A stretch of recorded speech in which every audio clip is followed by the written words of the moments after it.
अस्सलाम वालेकुम नाज़रीन। प्रोग्राम अनसेंसर्ड विद फयाज नाइच संगत मां आहियां मुंहिंजो मेज़बान फयाज नाइच। नाज़रीन, पाकिस्तान में हिन वक़्तु अदालत जेका आहे उहा पाकिस्तान जी सुप्रीम कोर्ट ऐं मजमूई तौर ते अदालतूं जेके आहिनि उन जे बारे में मुख़्तलिफ़ असांजे लॉ मेकर्स जेके आहिनि उन्हनि पंहिंजा रद्दमल ॾिना आहिनि। ऐं इहो मामिलो जेको शुरू थियो उन वक़्त खां जॾहिं 6 जजनि इस्लामाबाद हाई कोर्ट जे 6 जजनि ख़त लिखियो सुप्रीम जुडिशियल काउंसिल खां खे, ऐं उनखां पोइ जेके मामला अनफोल्ड थींदा विया। हाणे हिन वक़्त जी सूरत इहा आहे त मुस्तफ़ा कमाल MKM मुत्तहिदा क़ौम मूवमेंट जे अॻवान उन प्रेस कॉन्फ्रेंस कई। उनखां अलावा फैसल वावड़ा जेको सेनेटर चूंडिया आहिनि, हाणे आहिनि कहिड़ी पार्टी जा इहा ख़बर न आहे, पर वोट उनखे बहरहाल हुकूमती धुर जा मिलिया आहिनि।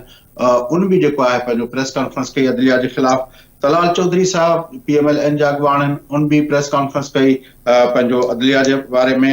ऐं रिसेंटली उन एपिसोड जे अंदरि अब्बास आफरीदी साहब अॻूणा MLA आहिनि पंहिंजो PMLN जा, उन बि जजनि जे बारे में चयो आहे त जजनि जो जॾहिं पंहिंजा मसइला थियनि था त उहे इदारनि जे मथां इल्ज़ाम हणण कोशिशि कनि था पिया।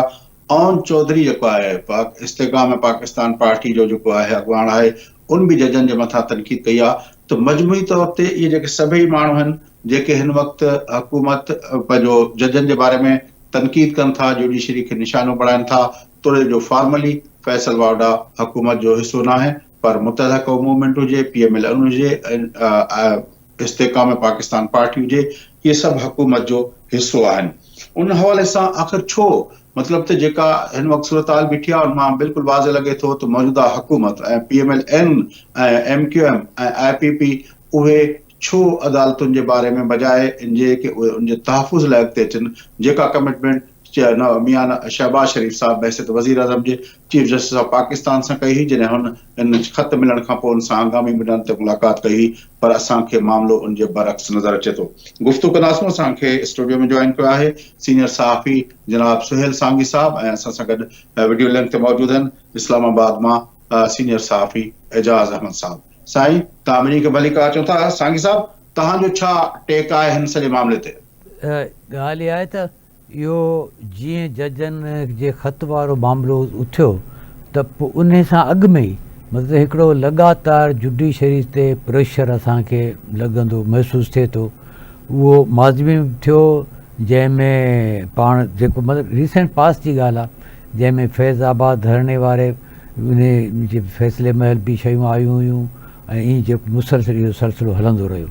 त हिन वक़्तु त हिकिड़ी बिल्कुलु डिफरेंट क़िस्म जी जुडिशरी मैदान में आई हुई। हाणे जेको जस्टिस फाइज़ ईसा जी सरबराही में सुप्रीम कोर्ट जे अचण खां पोइ त पोइ शयूं कुझु मुख़्तलिफ़ थियणु लॻियूं हुयूं। हिन वक़्तु बि जेको बि पंहिंजो रोल प्ले करणु पई चाहे उन में इलाही सारियूं रुकावटूं विधियूं पियूं आहिनि। हालांकि उन में कुझु शयूं अहिड़ियूं आहिनि जंहिं ते ज़ाहिर त हिकिड़ा इख़्तिलाफ़ ऐं उहे थी सघनि था, पर मजमूई तौर ते हिकिड़ी डायरेक्शन हुई जंहिंमें इहो पियो लॻो त जुडिशरी जा जेके मामलात आहिनि उहे ठीकु डायरेक्शन ॾे वञनि पिया। ऐं जहिड़े सां पुराणे केसनि खे भुट्टे साहब वारे केस जे मामले में जेको जुडिशरी फ़ैसिलो ॾिनो त ईअं हिकिड़ा वाक़िया आया पिया पंहिंजे साम्हूं। पर उन सां गॾोगॾु इहो बि थियो त इलाही हंधनि ते जुडिशरी कुझु जेके अहिड़नि शयुनि ते बि सुवाल उथारिया जंहिंजे बारे में असांजे कुझु इदारनि खे जेका आहे सा उहे को घणो ख़ुशि न हुआ। हिकिड़ो ताज़ो ई तव्हां ॾिसो जेको शाइर थियो कश्मीरी गिरफ़्तार थियो, उन खे गिरफ़्तार कयूं त उन ते बाक़ाइदे स्पेसिफिकली जुडिशरी जेको ऑर्डर ॾिनो उहो, ऐं उनखां अलावा बि जेके बि शयूं आयूं पे ऐं उहे जेको आहे सो उन्हनि खे ॾाढियूं न पियूं ठीकु लॻनि। मुमकिन आहे उन में कुझु सियासी पार्टियुनि जे लाइ हुजे, पर फैसल वाडवा साहब ऐं मुस्तफ़ा कमाल ऐं ॿिया जेके बि दोस्त सांगी साहब, हिन वक़्तु चवण जो मतिलबु इहो आहे त मुस्तफ़ा कमाल हुकूमती धुर जो हिसो, तलाल चौधरी हुकूमती धुर जो हिसो, ओन चौधरी हुकूमती धुर जो हिसो, अब्बास आफरीदी हुकूमती धुर जो हिसो। हुकूमत अची इदारनि जे पारां जुडिशरी जे ख़िलाफ़ बीठी आहे, लॻे ईअं थो। इन ते गुफ़्तगू कयूं था, पर असांखे जेको आहे एजाज़ अहमद साहब इस्लामाबाद मां असांखे सां गॾु आहिनि। एजाज़ साहब, आप किस तरह देखते हैं इस सारी? मेरे ख्याल में तमाम लोग जज्बाती हुए हैं। इसमें कोई शक नहीं है कि अदलिया का जो रोल है पिछले कुछ हफ्ते में, बल्कि पूरी पाकिस्तान की तारीख में वो कंट्रोवर्शियल रहा है। अच्छा, ये बात खुद चीफ जस्टिस ऑफ पाकिस्तान भी तस्लीम करते हैं लेकिन मैं हमेशा ये कहता हूं कि अदलिया में अगर आज कोई बुरा आदमी है तो कल को अच्छा आदमी भी आ सकता है। इसलिए अदलिया पर तनकीद और ख़ास तौर पर जैसे अदलिया है या पार्लिमान है, अगर हम इनको बेतौकीर कर देंगे तो फिर हम आगे नहीं बढ़ सकते, क्योंकि अच्छाई की उम्मीद भी इन्हीं अदारों से है ना। अगर हम पार्लिमान पर तनकीद करते रहते हैं, तमाम सियासतदानों को चोर उचक्का कहते रहेंगे, तो कानून साजी भी इन्होंने करनी है और हमारे मसाइल भी इन्होंने हल करने हैं। इसी तरह इंसाफ की फरहमी जो है वो अदलिया ने यकीनी बनानी है। अगर हम इनको तनकीद जरूर करें लेकिन तज़हीक ना करें, तो अब तज़हीक अगर होगी, चाहे वो फैसल वावदा करें, चाहे वो मुस्तफ़ा कमाल करें, ओन चौधरी करें या कोई भी और। लेकिन एक और सवाल भी है जो इस वक्त दुनिया में चीजें चल रही है ना, उनमें ये जो तौहीन अदालत का कॉन्सेप्ट है वो बहुत अब कमजोर हो गया है, वेग हो गया। दुनिया में कहीं इसको इस्तेमाल नहीं किया जाता। अच्छा, चीफ जस्टिस ऑफ पाकिस्तान तो ये भी कहते हैं कि मैं तो अखबारात नहीं पढ़ता, ना मैं टीवी देखता हूँ। फिर उन्हें किसने बताया कि जी ये हो गया, सुओ मोटो एक्शन लेना चाहिए, ये भी एक इम्पॉर्टेंट सवाल है। तीसरा ये है कि जजेस जो है वो हमारे यहाँ अब जैसे ये जो इस्लामाबाद हाई कोर्ट में वो जो एक साहब अगवा हुए हैं अहमद फराद, अच्छा, उसके हवाले से जिस किस्म के रिमार्क्स दिए जा रहे हैं, जजिस को भी ये सोचना चाहिए कि वो कैसे रिमार्क्स दे रहे हैं। फिर आज एक खत बड़ा मजेदार सामने आया है, वो आईजी पंजाब को लिखा है अडयाला जेल के कैदियों ने। उनका ये कहना है, उन्होंने जजों ने तो आप तो ये तो रिमार्क्स की बात है, उन लोगों ने तो फैसलों में लिख दिया कि उस वक्त के प्राइम मिनिस्टर के बारे में कि ये जो है अपना सिसिलियन माफिया है और ये गॉडफादर है। आपको वो भी जजों के वो बातें भी याद होंगी।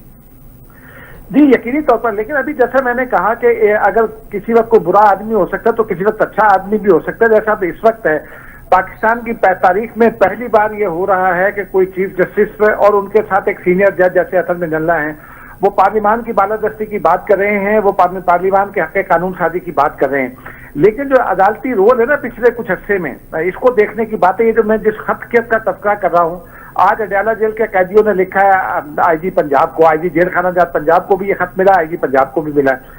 उन्होंने रूल्स कोट किए हैं और ये बताया है कि जी जो जेल मैनुअल के रूल्स बना है उसमें क्या लिखा और इमरान खान साहब को क्या सहूलियत दी जा रही हैं, उनमें क्या लिखा और बानी पीटीआई को क्या दिया जा रहा है। मिसाल के तौर पर सियासी मुलाकातों के हवाले से, मिसाल के तौर पर खाने के हवाले से, डॉक्टर की सहूलत के हवाले से, वो तमाम चीजें उन्होंने मेंशन की हैं। फिर उनका ये भी कहना है कि अडयाला जेल का जो जेलर है उन्होंने अदालतों को ये बताया, लेकिन उसके बावजूद अदालतें बियॉन्ड दी रूल्स जाकर फैसले दे रही हैं।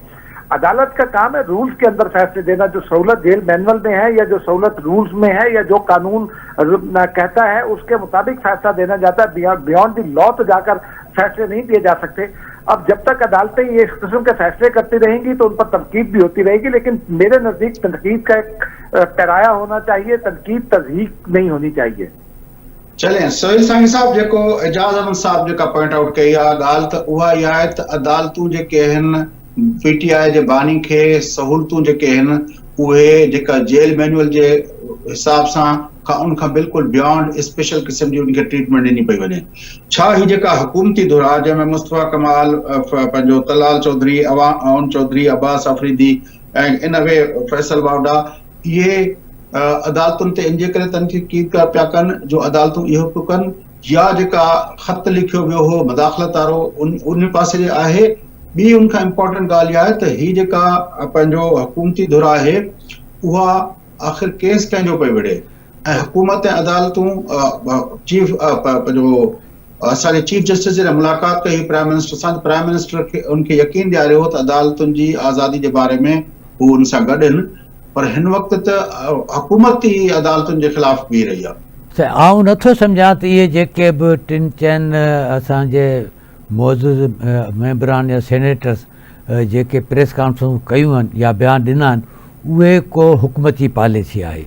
इहे हिकिड़ा फ़र्द जे तौर ते उन्हनि कयो आहे ऐं इहे कीअं चूंडिया आहिनि जंहिंजे बारे में फैसल वावडा वारो त पाण खे ख़बर आहे त उहो कंहिंजो उम्मीदवार हो ऐं कंहिं वोट ॾिना ऐं किथां छा थियो, कहिड़े नमूने सां जेको आहे सो ख़ुदि पीपुल्स पार्टी उन में पंहिंजो कैंडिडेट जेको आहे सो विथड्रा कयो, उन जे नतीजे में चूंडियो। त इहे जेके इहे कंहिंजा माण्हुनि छा आहिनि इहो त ॻाल्हि मुंहिंजे ख़्याल में जेको हाणे त पाण वटि मीडिया आम आहे, नतीजे में माण्हुनि खे आम तौर सां इहा ख़बर आहे। हिकिड़ी ॻाल्हि। ॿी ॻाल्हि आहे त कोर्टनि जॾहिं स्पेसिफिकली कुझु इदारनि जे बारे में रिमार्क्स ॾियणु या उन बारे में पुछा करणु शुरू कई त बिल्कुलु उन जे जवाब में जेको आहे सो इते वञी प्रेस कॉन्फ्रेंस कयूं वयूं। बल्कि मूंखे त हिकिड़े दोस्त जेको हिकिड़े तमामु ठीकु ठाक टी वी चैनल ते कमु कंदो आहे, हुन चयो त असांखे इहो चयो वियो आहे त भई हिननि जी जेका आहे सा लाइव कवरेज करणी आहे, सॼियूं इहे हिदायतूं आहिनि। हिकिड़ी ॻाल्हि त इहा थी। ॿिए नंबर ते जेका ॻाल्हि आहे उहा आहे त ख़ुदि उन खां पोइ जेको आहे सो कोर्ट बि उन्हनि खे नोटिस बि ॿिन्ही खे जारी कयो आहे त भई तव्हां ज़ाती तौर ते अचो। त उहो हिकिड़ो बाक़ाइदे सां हिकिड़ो नओं उहो हिकिड़ो जंहिंखे चयो नओं जान ठहे पियो।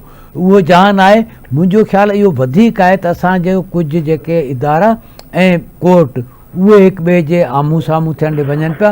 ऐं नथो सम्झां त को हुकूमत जी या का बाक़ाइदा पॉलिसी आहे। हुकूमती पॉलिसी हुजे हा त हुकूमत जे ज़िमेदार माण्हू खां ध्यानु अचणु खपे हा। एजाज़ अहमद साहब ॻाल्हि कई त अदालतूं बि बानी पीटीआई खे बियॉन्ड द जेल मैनुअल सहूलियतूं ॾियनि पियूं, त उहे आख़िर इहो छो पियूं कनि? अदालतुनि जो छा इंट्रस्ट आहे? असांखे बंदियाल कोर्ट ते त असां बंदियाल साहब ते एतिराज़ कंदा हुआसीं जॾहिं गुड टू सी जो लफ़्ज़ इस्तेमालु कयो हो, पर मौजूदा अदालतूं ज़ाहिर जेके उनखे सहूलियतूं ॾींदियूं उहे कानून जे दायरे जे अंदरि ॾींदियूं। पर जीअं एजाज़ अहमद साहब चए पियो त ख़त लिखियो वियो आहे, उनमें डिटेल ॿुधाया विया आहिनि ऐं उनमें उहे रूल्स कोट कया विया आहिनि ऐं बानी पीटीआई खे उनखां बियॉन्ड ॾिना विया आहिनि। छा इहे सहूलियतूं अदालतुनि ॾिनियूं आहिनि या ॿियनि इदारनि ॾिनियूं आहिनि या हुकूमत ॾिनियूं आहिनि? इहो ख़ुदि हिकिड़ो सुवाल आहे। ॾिसो, हिन में अदालतुनि जे तरफ़ां इहे सहूलियतूं ॾियण वारी ॻाल्हि त मुंहिंजे ख़्याल में मुंहिंजे साम्हूं त ओड़े नमूने सां न आई आहे।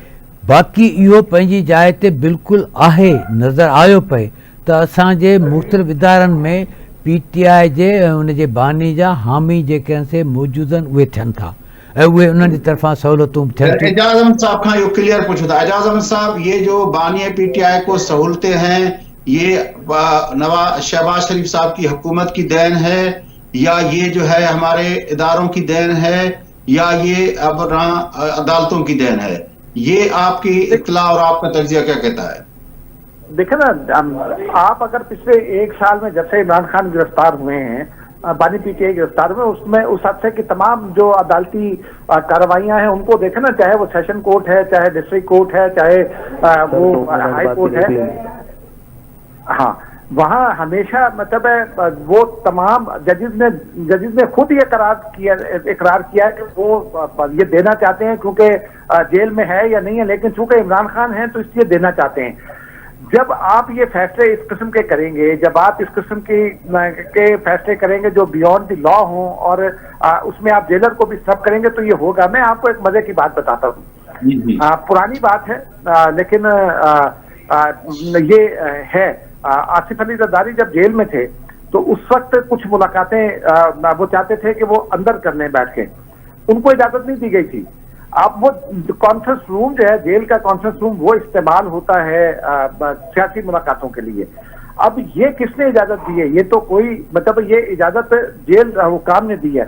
आज कैदियों ने ये कहा है कि हम कैदी हैं, हमें मैं आपको थोड़ा पीछे ले जाऊं। आपको याद होगा कि बेनजीर भुट्टो साहबा ने अपने किताब में लिखा है कि वो जो आखिरी मुलाकात थी, उनकी ख्वाहिश थी कि वो अपने बाप को गले लगा सकें, लेकिन उनको वो भी सहूलत आखिरी मुलाकात में भी नहीं दी गई।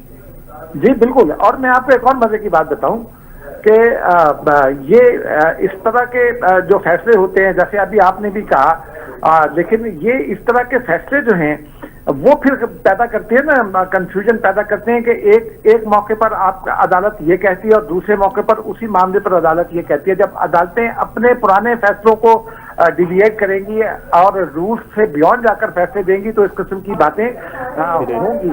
मैं एजाज़ साहब ब्रेक लेते हैं, साईं साहब अगर जो ब्रेक लेते हैं, नाज़रीन उठता ब्रेक वक़्फ़े खां पोइ मोटी अची इन गुफ्तगू खे अॻिते वधाईंदासीं।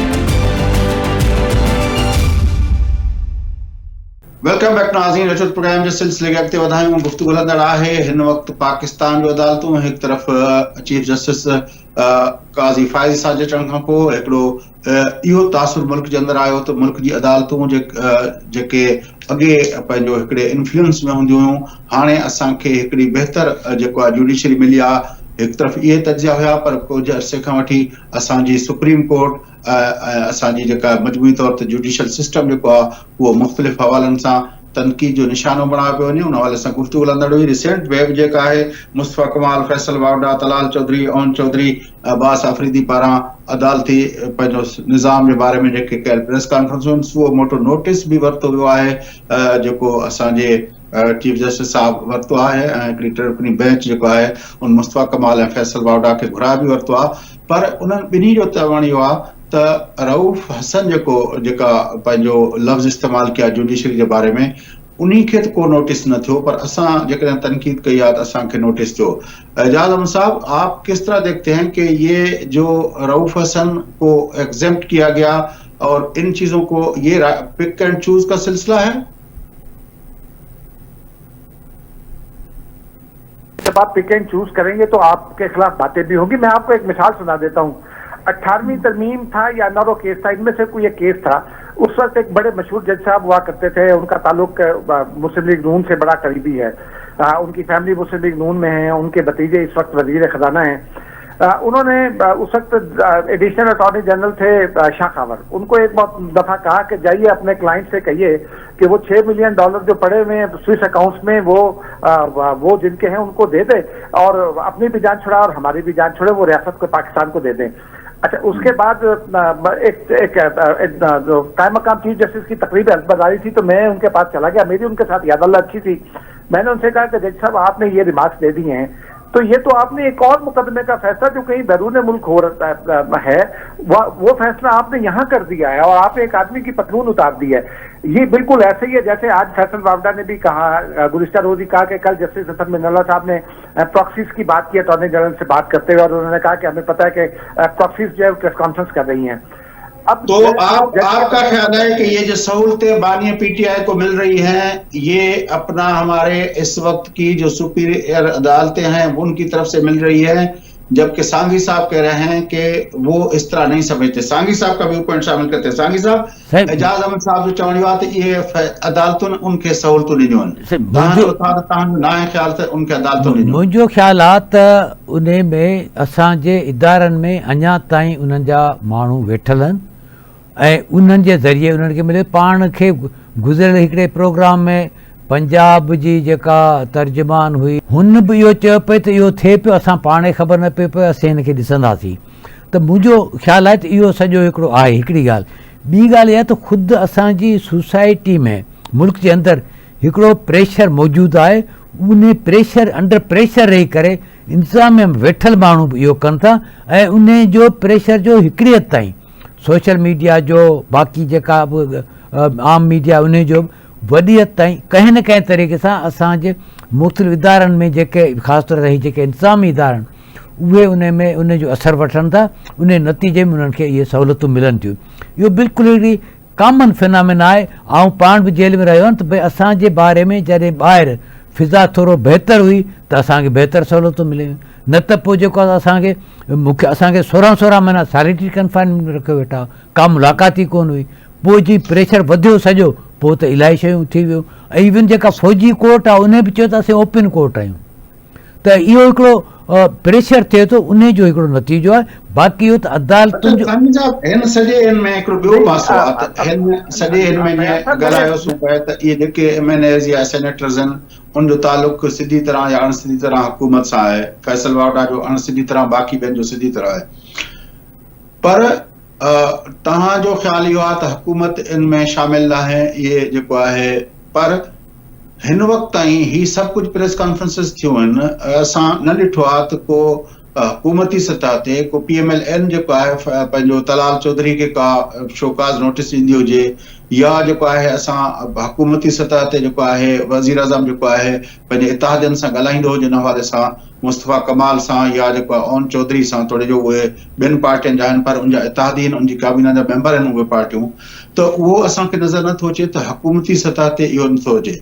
ॿियो ख़ुदि जेको असां जेको डिस्कस कंदा रहिया आहियूं त हिन पंहिंजो पार्लियामेंटी डेमोक्रेटिक सिस्टम जे अंदरि सभ खां सुप्रीम इदारो पार्लियामेंट आहे, तो पार्लियामेंट हिन सॼे झेड़े में जेको शुरू थियो हो 6 जजनि जे ख़त सां, ऐं उन वक़्तु जेको आहे वरी उनखे जेके जवाबी ख़त आया, उन खां पोइ असांखे पार्लियामेंट हिन सॼे मामले ते बिल्कुलु ख़ामोश नज़र अचे थी। उहा छो पंहिंजो रोल अदा नथी करे? इहो ॾाढो अहम सुवालु आहे, छाकाणि जो पार्लियामेंट जॾहिं कुझु शयुनि ते पंहिंजो रोल अदा न कंदी आहे त पोइ वॾो मसइलो थींदो आहे। तव्हांखे यादि हूंदो त जॾहिं PTI वारे चेयरमैन ने कयो हो 2014 जो धरणो कयो हुई, त ओॾी महिल बि मतिलबु त पीपुल्स पार्टी हुनखे सजेस्ट कयो भई इन सॼे मामले खे तव्हां पार्लियामेंट में खणी अचो, ऐं जॾहिं पार्लियामेंट में खणी आया तॾहिं जेकर से शयूं आहिस्ते आहिस्ते जेको आहे उहो ठहणु शुरू थियो, मामिलो कुझु हिकिड़ो बहितरी ॾे वञणु शुरू थियो। त पार्लियामेंट खे अहिड़ी सॼी मुल्क जे अंदरि जेका हिन वक़्तु क्राइसिस, हिकिड़ो अजीब क़िस्म जो क्राइसिस मौजूदु आहे जेको तव्हांखे हू नथो नज़र अचे, पर इहो सॼो जो सॼो जेके मथे पावर कॉरिडोर्स आहिनि, जेके इक़्तिदार जा ऐवान आहिनि, उन्हनि जे अंदरि सभु कुझु थींदे नज़र अचे थो। तव्हां ॾिसंदो त अॼु जेकॾहिं अदालत हिकिड़ो फ़ैसिलो ॾिए थी, ॿिए ॾींहं ते उन में को न को माण्हू अची प्रेस कॉन्फ्रेंस करे थो, वरी जेको अदालत उन खां अॻिते वधे थी त उन जे लाइ अचे थो, ऐं ख़ुदि हिकिड़ी हद ताईं मतिलबु हुकूमत जे अंदरि ऐं जुडिशरी जे विच में मामूली हिकिड़ो हिन खां अॻु जे कुझु वाक़िअनि में हिकिड़ो इख़्तिलाफ़ मौजूदु हो, पर उहो इन हद ताईं कोन हो जंहिं हद ताईं जेको आहे सो हिन वक़्तु इहो मुस्तफ़ा कमाल ऐं फैसल वाडवा कनि पिया, इन हद ताईं कोन हो।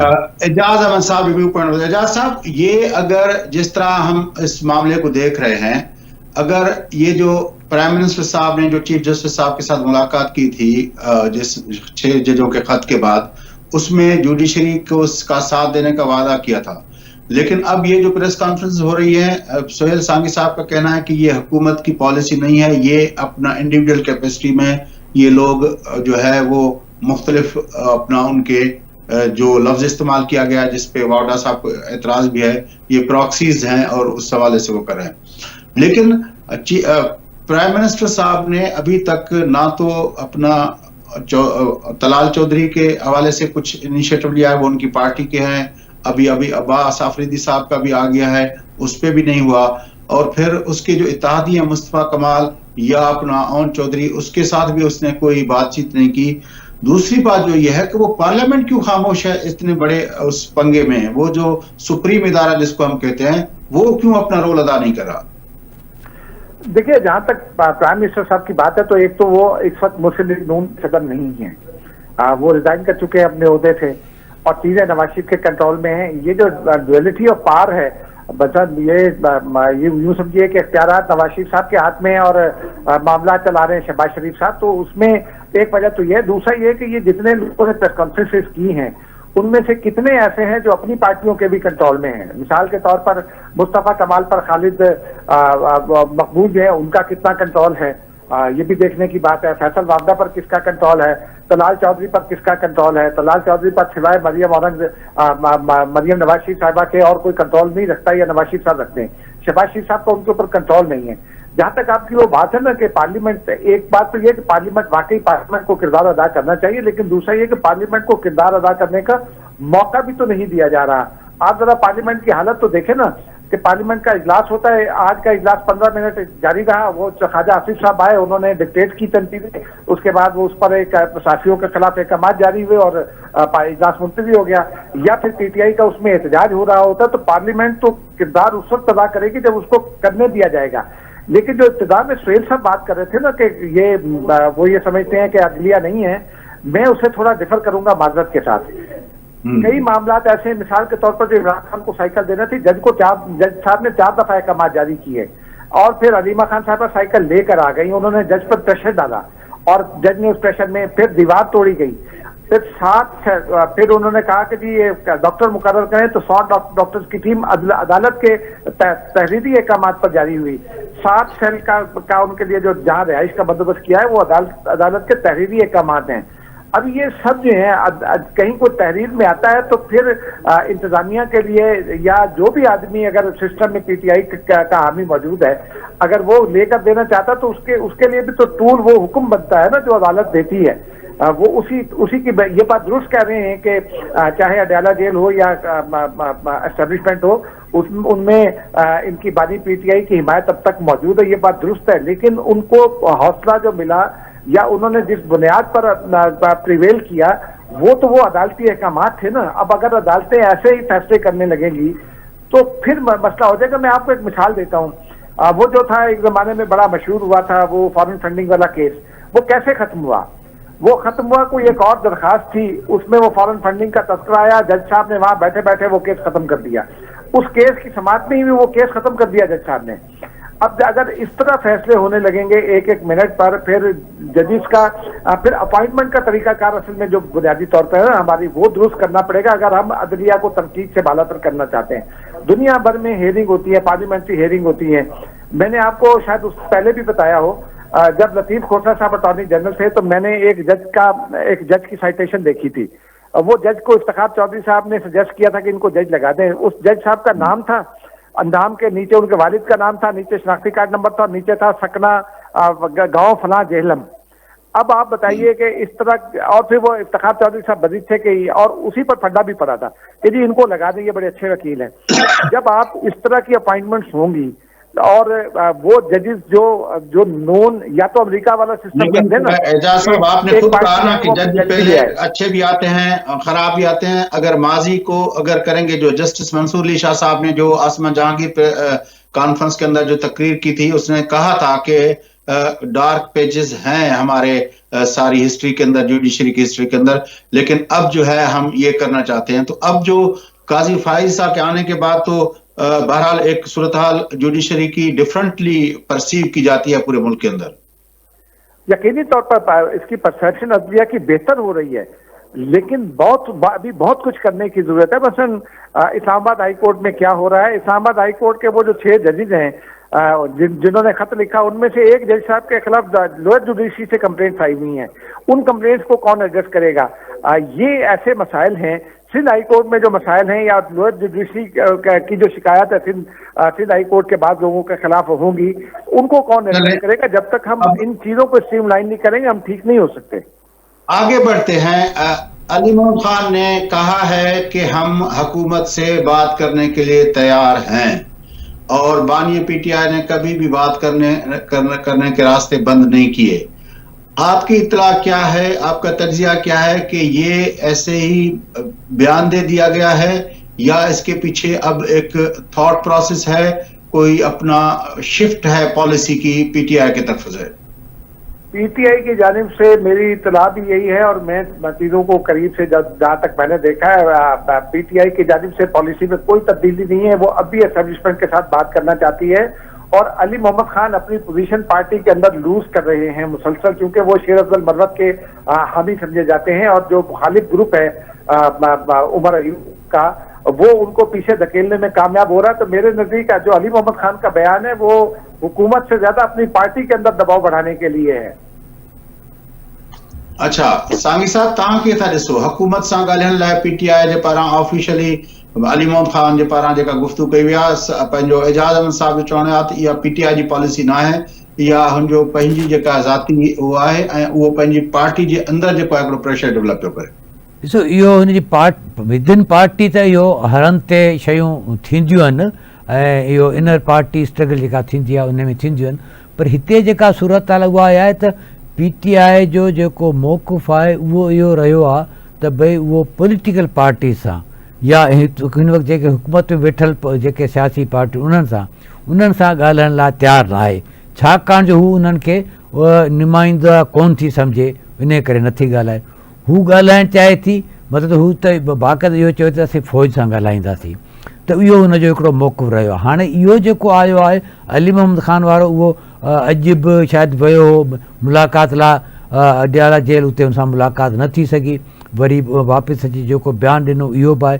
पर मजमूई तौर ते इहो हिकिड़ी फील आहे त जहिड़े नमूने सां पीटीआई जे माण्हुनि जूं ज़मानतूं थियूं आहिनि, ख़ुदि पीटीआई जे बानी जे ख़िलाफ़ हिन वक़्तु पोयां मुंहिंजे ख़्याल 2 केस वञी बीठा आहिनि, हिकिड़ो त उहो जेको बुशरा बीबी ऐं सां इद्दत वारो जेको केस आहे ऐं ॿियो जेको आहे उहो हिकिड़ो ॿियो बि केस आहे त इहे ॿ बीठा आहिनि। बाक़ी सभिनी केसनि में तक़रीबन जेका ज़मानत थी वई आहे। वाधू 9 मई अञा पहिला साईं, 9 मई अञा पहिला जेको मेजर केस आहे हिन सॼे पंगे जो जेको सभ खां अहम केस आहे उहो त 9 मई आहे। ॾिसो ऐं उन जे बारे में जेको आर्मी चीफ ऐं ख़ुदि असांजे फ़ौज जे तर्जुमान जेके रिसेंट जेके स्टेटमेंट्स ॾिनियूं उहे बिल्कुलु वाज़े हुयूं त उन मामले ते असां पोइ न हटंदासूं ऐं सज़ा ॾियण खां सवाइ अॻिते वधणु मुमकिन न आहे।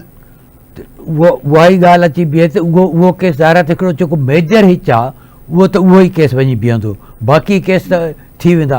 उन ई केस में त ईअं खणी चइजे त असां वटि जेको आहे इहो जेको आर्मी जो इदारो आहे उहो हिकिड़े तरीक़े सां जंहिंखे चइबो फिरियादी आहे ऐं उहो जेकॾहिं फिरियादी आहे कंप्लेनेंट आहे त पोइ जेको इहा डील जेका बि थियणी आहे जेका बि ॻाल्हि ॿोल थियणी आहे पोइ त उहो उन्हनि सां ई थियणी आहे। उन लाइ विच में जेको पॉलिटिकल पार्टी या हुकूमतूं न थी सघंदियूं।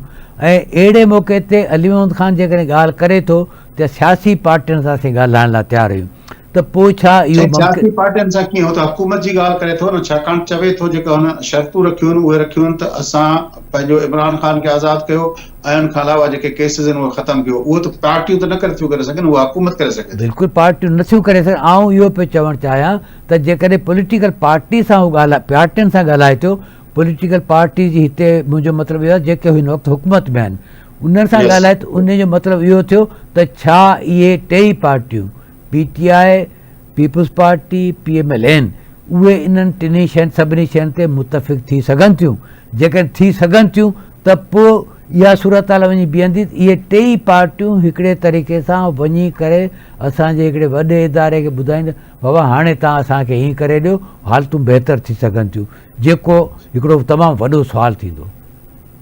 पर एजाज़ अहमद साहब चवनि था त अहिड़े क़िस्म जी का ॻाल्हि न आहे। ही अली मोहम्मद ख़ान जो पंहिंजी जेको आहे शाख़सानो आहे हुनजे ज़हन जो ऐं हुनजी पोज़ीशन पार्टी जे अंदरि कमज़ोर पई थिए छाकाणि त पार्टी हुन सां गॾु न आहे। ॾिसो इहो हूंदो, पर हिकिड़ी शइ जेका माहौल मां लॻे थी, जेके ख़बरूं जेके डेवलपमेंट्स थियनि पियूं उन में इहा ॻाल्हि बिल्कुलु मौजूदु आहे।